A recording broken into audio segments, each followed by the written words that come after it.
Halo anak-anakku, peserta katekesasi, orang-orang muda, remaja, Bapak Ibu yang gemar mendengarkan cerita-cerita Alkitab dan merenungkannya sebagai dasar atau pedoman untuk menjalani hidup yang bermakna di tengah masyarakat. Sekarang tentang Simson, hakim ke-13 di Israel sebelum masa pemerintahan raja-raja.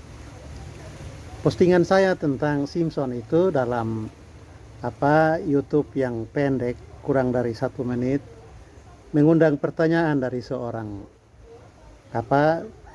pemirsa. Dia tanyakan, apa sih dosa Simson, hakim yang sangat terkenal itu, tetapi kemudian mengalami kejatuhan secara menyedihkan dan tragis karena berakibat kematiannya sendiri.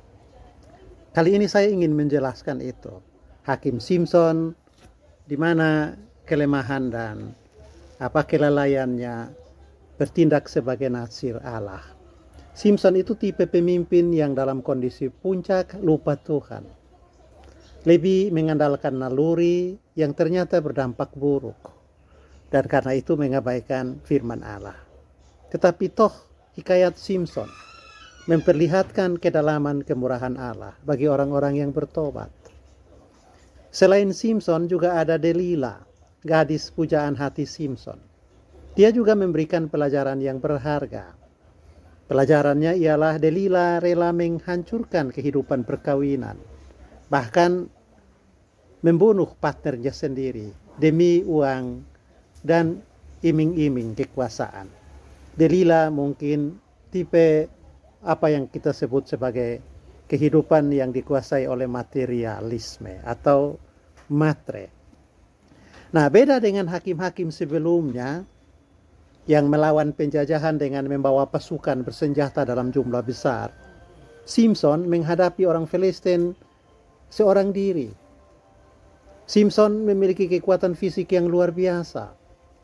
Dia seorang diri memikul pintu gerbang kota Timna, salah satu kota di Filistin, yang beratnya kira-kira 4 ton, untuk dibuang sejauh kira-kira 1 kilometer dari tempatnya, agar dia selamat dari kepungan tentara Filistin yang malam itu mengurung dia di kota Timna. Simson juga seorang diri memukul 30 orang Filistin di Askelon untuk mengambil pakaian mereka menjadi hadiah bagi 30 orang Timna karena berhasil menjawab teka-tekinya pada saat upacara pernikahan dengan kekasihnya yang pertama. Walaupun jawaban yang diperoleh oleh 30 orang Timna itu didapatkan melalui jalan kecurangan. Simson katakan, kalian membajak dengan keledai betina milik saya untuk menggambarkan kecurangan itu. Nah, kekuatan fisik luar biasa pada Simson itu berasal dari Tuhan. Karena sejak dari lahir rambut Simson tidak pernah digunting. Dan itu atas perintah Tuhan. Tetapi Simson kurang berhati-hati menjaga hubungannya dengan Tuhan. Ketika dia jatuh cinta kepada Delila, seorang gadis Filistin di lembah Sorek. Salah satu lagi kecerobohan, yaitu memilih pasangan dari orang-orang yang tidak seiman atau seagama. Sebagai bakal suami, Simson bertindak ceroboh karena dia memilih tertarik kepada kecantikan ketimbang pada ketaatan akan Yahweh, Tuhan yang menyelamatkan bangsanya dan yang memberikan kepadanya anugerah khusus berupa kekuatan fisik. Delila itu menampilkan tipe sebagai istri yang antitipe, kira-kira begitu. Ia sebenarnya tidak mencintai Simson suaminya. Dia justru menjadikan Simson sebagai jualan untuk mendapatkan banyak uang dari raja-raja dan pembesar-pembesar Filistin. Ada 2 pelajaran dari kasus percintaan antara Simson dan Delila. Pertama, rumah tangga yang dibangun di atas dasar ketertarikan karena kecantikan fisik atau karena ambisi memperoleh kekayaan tidak pernah berjalan bahagia. Hanya ketaatan kepada Allah dan kesetiaan kedua mempelai untuk membersihkan diri dari godaan-godaan materialisme yang bakal menyelamatkan rumah tangga yang mereka bentuk. Pertanyaan kita ialah, kok bisa Simpson tidak sadar kalau dirinya sedang diperalat oleh Delila untuk tujuan pribadi? Bukankah ada 3 kali Simpson dijebak oleh Delila setelah memberitahukan rahasia kekuatannya? Lalu mengapa Simpson akhirnya mau juga dibujuk oleh Delila memberitahukan rahasia sebenarnya dari kekuatan fisik yang ada padanya?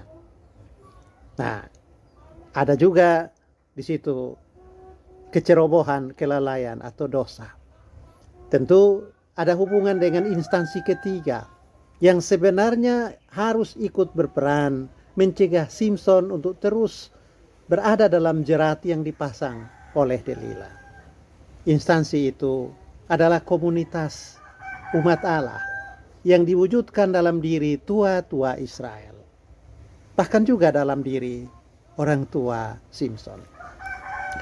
Kelalaian mereka untuk menasihati Simpson, mengingatkan dia agar mengutamakan kesetiaan kepada Yahweh ketika berhadapan dengan godaan yang bersifat indah dalam penampilan luar tetapi busuk dalam kualitasnya, adalah faktor yang perlu mendapatkan perhatian.